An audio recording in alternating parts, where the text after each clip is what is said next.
Saudara, ini adalah sesi kedua dari diskusi kita di dalam video seri kajian putusan hakim ini. Kami akan membahas sesi kedua ini dengan memulainya dengan mencari persamaan dan perbedaan perkembangan yang terjadi selama 10 tahun terakhir, baik yang terjadi di negeri Belanda maupun di Indonesia. Selain itu, kami akan menyinggung juga mengenai peran jurisprudensi terhadap perkembangan tersebut. Baik, kita bisa mulai dari Adrian. Silakan, Adrian. Jadi saya melihat di sini, saya melihat memang ada semacam itu kemiripan situasi Indonesia, dalam artinya bahwa interpretasi oleh Mahkamah Agung yang memang dituangkan dalam bentuk jawaban atas pertanyaan prejudisial bisa sangat membantu untuk mengatasi masalah-masalah aneka ragaman putusan-putusan di tingkat bawah. Jadi pada umumnya itu dianggap positif. Yang bedanya dengan Indonesia adalah bahwa memang ini pertanyaan inisiatif pengadilan tingkat pertama atau banding sendiri. Itu bukan seperti di Indonesia, Mahkamah Agung yang melihat ada masalah ini, oke, kita akan intervensi. Tapi itu memang ada inisiatif dari hakim di bawah yang melihat, nah ini ada masalah, ada banyak kasus, ada kemungkinan kita akan mendapat banyak kasus yang sama dengan kasus ini. Jadi biar kita tanya kepada Mahkamah Agung. Dan buat saya yang menarik, dan itu pertanyaan, itu adalah di Belanda memang hakim-hakim ingin interpretasi mereka akan diunifikasi, akan sama. Kalau di Indonesia, itu lebih Mahkamah Agung yang mencoba untuk menyeragamkan interpretasi-interpretasi di tingkat bawah. Jadi dari perspektif itu saya juga bisa mengerti bahwa fungsi sedikit berbeda karena kecenderungan kepada otonomi yang kita lihat di banyak pengadilan-pengadilan di tingkat bawah, saya kira lebih besar di Indonesia daripada di Belanda. Meskipun di Belanda di bidang hukum tata usaha negara, memang ada terjadi masalah-masalah yang menunjuk juga bahwa pengadilan bawah kadang-kadang tidak setuju dengan pengadilan Dewan Pertimbangan Agung, hakim tertinggi di bidang hukum tata usaha negara. Dan di sana kita melihat bahwa hakim seperti banyak hakim di Indonesia, tapi itu hanya, ya saya tidak bisa membuktikan itu, tapi itu kesan yang saya dapat adalah bahwa hakim tingkat pertama di Belanda di bidang hukum tun juga coba untuk menghindarkan diseragamkan oleh Dewan Pertimbangan Agung karena mereka sering tidak setuju dengan DPA. Dan saya setuju dengan hakim di tingkat pertama karena mereka melebihi hakim yang di DPA itu memang lebih seperti pejabat yang menjadi hakim yang tidak ngerti terutamanya di social security atau di imigrasi terutamanya. Jadi ada banyak keluhan di Belanda dan kami baru dapat toeslagenaffaire. Jadi kasus di mana banyak warga yang dikorbankan oleh interpretasi hukum oleh pejabat yang sangat tidak manusiawi, sangat unfair, yang melanggar dasar-dasar negara hukum, dan itu diperbolehkan, diakui oleh DPA. Jadi buat saya pertanyaan yang menarik adalah sejauh mana itu memang respons hakim di tingkat bawah di Indonesia terhadap SEMA itu, dan itu juga ada SEMA yang kalau prosedural barangkali tidak apa-apa. Salah satu hal lagi yang masih saya lupa, itu jelas bahwa jadi tadi Siddhartha bilang bahwa ada masalah ini di Indonesia, bahwa konteks kemunculan SEMA tidak jelas. Nah, itu beda juga dengan pertanyaan prejudisial, karena itu memang ada kasus yang nyata menjadi dasar pertanyaan itu, dan karena mekanisme ini selalu jelas apakah latar belakangnya kasus seperti apa. Jadi ini sebetulnya meskipun itu bukan putusan dalam kasus tertentu, selalu ada juga hubungan dengan fakta-fakta kasusnya. Jadi itu seperti jalan tengah antara putusan dengan SEMA seperti kita dapatkan di Indonesia. Terima kasih, Adrian. Boleh saya tanya, kalau saya tidak salah, nama dari hasil Hooggeraad Belanda itu putusan, kan? Yang dianggap semacam putusan, toh? Bukan putusan, tapi dianggap jadi setingkat putusan. Jadi, Tingkat putusan. Tapi saya harus baca, saya belum baca undang-undang itu. Saya hanya membaca artikel-artikel mengenai undang-undang itu. Jadi, saya tidak tahu istilah yang dipakai dalam undang-undang, tapi itu gampang, kamu bisa menemukan sendiri, kan? Ya, tetapi perbedaan yang jelas juga secara prosedural berarti ya, jadi ya mungkin ada inisiatif Mahkamah Agung sebelumnya, tetapi ini dibahas oleh DPR, kan, karena dalam bentuk undang-undang. Ada amandemen barangkali ya, amandemen, kemudian Mahkamah Agung dapat kewenangan ini ya, yang mungkin sedikit yang menarik juga tahunnya sama 2012 dengan SEMA, munculnya SEMA di Indonesia. Kalau di Indonesia saya pikir ada perma ya, ada peraturan Mahkamah Agung yang mengatur hal ini. Jadi tidak ada involvement, tidak ada campur tangan dari DPR sama sekali. Ya, saya setuju. Saya tidak tahu siapa yang ambil inisiatif di Belanda. Apakah itu Mahkamah Agung? Saya kira itu dugaan saja adalah karena kasus seperti Dexia. Karena ada memang di tingkat DPR dan pasti itu bisa berhubungan juga dengan peranan hakim-hakim. Saya tidak tahu bahwa kasus Dexia menunjuk bahwa ada kebutuhan untuk alat yang berbeda dengan jurisprudensi. Saya kira bahwa bayangkan tidak ada Dexia, saya kira undang-undang itu tidak jadi. Dan ide bahwa jumlah kasus seperti Dexia jadi massa claims itu akan terjadi lagi, semakin banyak, semakin sering. Dan karena itu ini berupa alat yang efektif untuk kasus seperti itu. Tapi saya tidak tahu siapa yang ambil inisiatif. Itu harus kita cari. Jadi, ya, Adrian.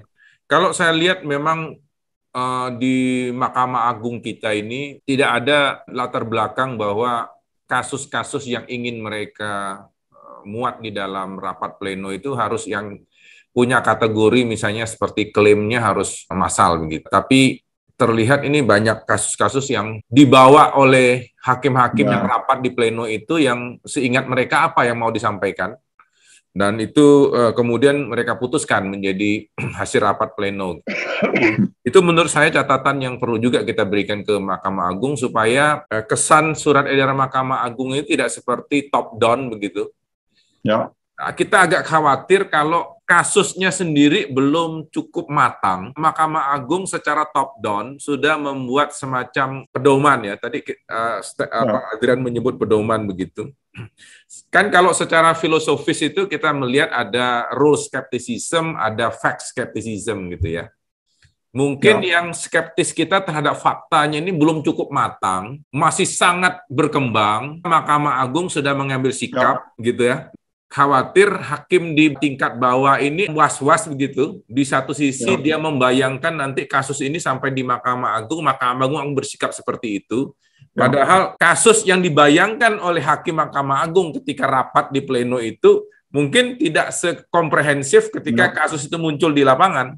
Sempat kami tanyakan waktu itu dengan Hakim Agung yang kami wawancarai, kalau seandainya hakim-hakim di rapat pleno itu berubah pikiran, gimana caranya? Ini dulu sudah sempat di surat edaran Mahkamah Agung sebelumnya memutuskan seperti ini. Nah, setelah melihat perkembangan, mereka memutuskan seperti apa? Nah, jawab ya tinggal kita ubah aja. Jadi, SEMA yang versi lama ya kita koreksi di versi yang baru. Gitu. Yang kedua, Adrian sudah menyinggung tadi ya, surat edaran Mahkamah Agung itu kan bukan peraturan perundang-undangan. Kalau peraturan Mahkamah Agung bisa kita masukkan atau kita kategorikan peraturan perundang-undangan. Tetapi peraturan Mahkamah Agung sebagai peraturan perundang-undangan apabila ingin diuji, maka kita hanya bisa mengujinya di Mahkamah Agung. Ya. Saya tidak bisa bayangkan ada orang menguji peraturan Mahkamah Agung di Mahkamah Agung. Ini ada semacam konflik of interest, menguji peraturan dari lembaganya sendiri. Gitu. Itu. Ya, ya. Nah, dengan demikian saya pikir surat edaran Mahkamah Agung justru menjadi lebih fleksibel. Pertama, karena kalau Mahkamah Agung misalnya mencoba untuk mengubah hasil rumusan itu menjadi pasal-pasal di dalam Perma, maka di situ ada kesulitan untuk mengubahnya menjadi pasal-pasal, sebagaimana layaknya peraturan perundang-undangan. Yang kedua, Mahkamah Agung sendiri kemungkinan belum tentu firm dengan hasil rumusan tersebut, sehingga menjadi sangat fleksibel kalau itu dikemas menjadi SEMA. Kita bisa bayangkan kalau pada rapat berikutnya atau kamar-kamar Mahkamah Agung kemudian berubah sikap, lalu hasil kesepakatannya berubah. Nah, kalau harus mengubah Perma akan menjadi lebih sulit. Selain itu juga cakupan permasalahan yang ada di dalam rumusan kamar-kamar itu demikian beragam, dan itu akan menyulitkan juga apabila dikemas menjadi hanya satu Perma saja. Jadi jangan-jangan nanti model Permanya seperti Omnibus Law itu jadinya. Dan itu tentu saja sangat tidak menyenangkan bagi kita yang membacanya. Nah, hal lain sudah disinggung juga oleh Adrian beberapa kali soal keinginan dari Mahkamah Agung Indonesia sendiri untuk lebih memberi kemandirian bagi hakim-hakim di tingkat yang lebih bawah. Keinginan hakim di bawah untuk tidak diikat, itu bisa karena korupsi atau alasan lain, tapi ada kata bagus dalam bahasa Indonesia, resistensi. Resistensi hakim untuk diikat itu cukup besar menurut saya, dan karena itu juga saya kira itu yang tadi saya bilang mengenai keinginan hakim di bawah untuk keseragaman interpretasi hukum beda dengan di Indonesia. Dan itu buku Sebastian Pompes sangat menjelaskan bagaimana kekuasaan Mahkamah Agung untuk menyeragamkan, untuk menguasai jurisprudensi, untuk menguasai interpretasi hukum di pengadilan-pengadilan tingkat bawah itu semakin berkurang selama periode Orde Lama dan Orde Baru. Jadi saya juga mengerti posisi Mahkamah Agung yang ingin untuk menggunakan pendekatan top-down, karena pengadilan di bawah sebetulnya tidak ingin diseragamkan, untuk mereka tidak ingin menaati aturan-aturan dari atas. Nah, itu juga barangkali bisa menjadi alasan untuk justifikasi untuk posisi Mahkamah Agung dalam hal ini. Karena mereka tidak punya alat jurisprudensi yang efektif. Betul.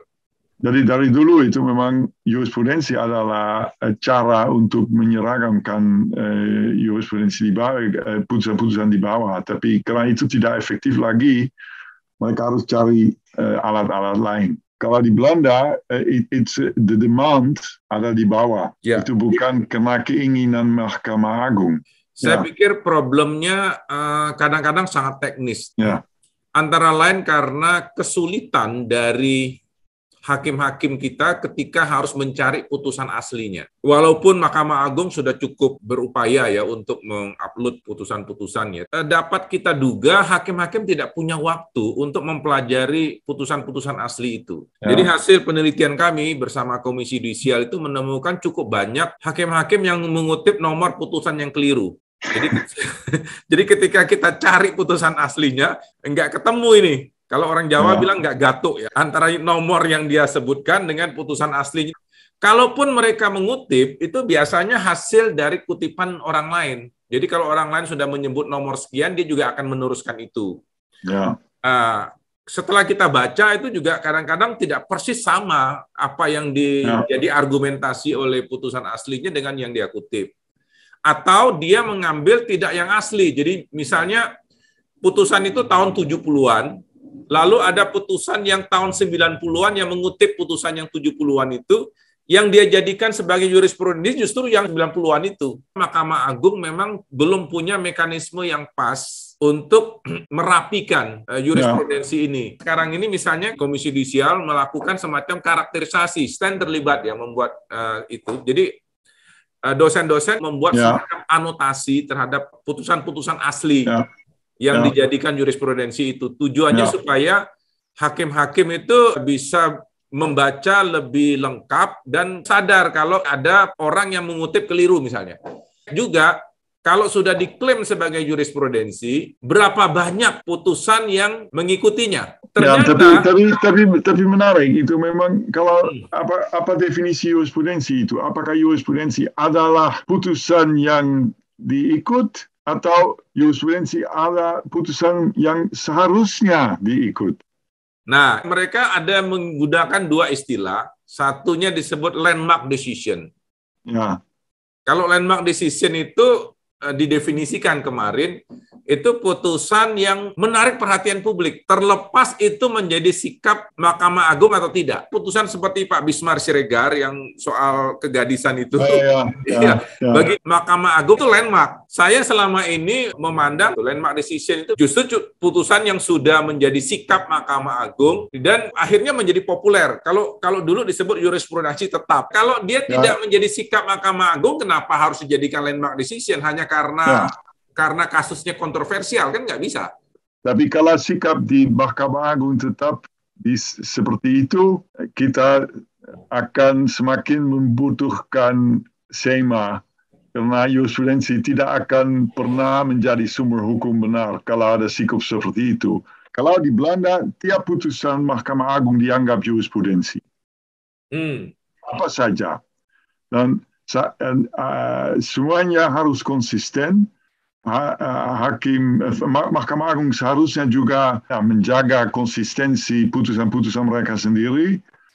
Hanya kalau mereka mengubah pendapatnya, oke. Dan gaat de Hoge Raad namanya. Jadi mereka ke arah ini, kemudian mereka gitu. Tapi itu menjadi landmark decision karena dalam masa depan mereka juga akan menggunakan decision itu. Dan itu bukan hanya di Belanda. Kalau misalnya di Supreme Court di Amerika Serikat, ada hakim yang tidak setuju dengan putusan Mahkamah Agung di sana, yang gunakan dissenting opinion, tapi dalam kasus yang kemudian diselesaikan oleh Mahkamah Agung, mereka tetap akan menaati pada umumnya dalam kebanyakan kasus jurisprudensi yang sebelumnya. Meskipun dulu mereka bikin dissenting opinion, mereka tidak membuat dissenting opinion lagi pada umumnya. Jadi beda sikap terhadap jurisprudensi itu. Demikian saudara, pertemuan kita pada sesi yang kedua ini. Kita akan melanjutkan pada sesi berikutnya untuk melihat bagaimana surat edaran Mahkamah Agung tentang rumusan kamar-kamar ini agar dapat menjadi bahan referensi dalam pendidikan tinggi hukum di Indonesia.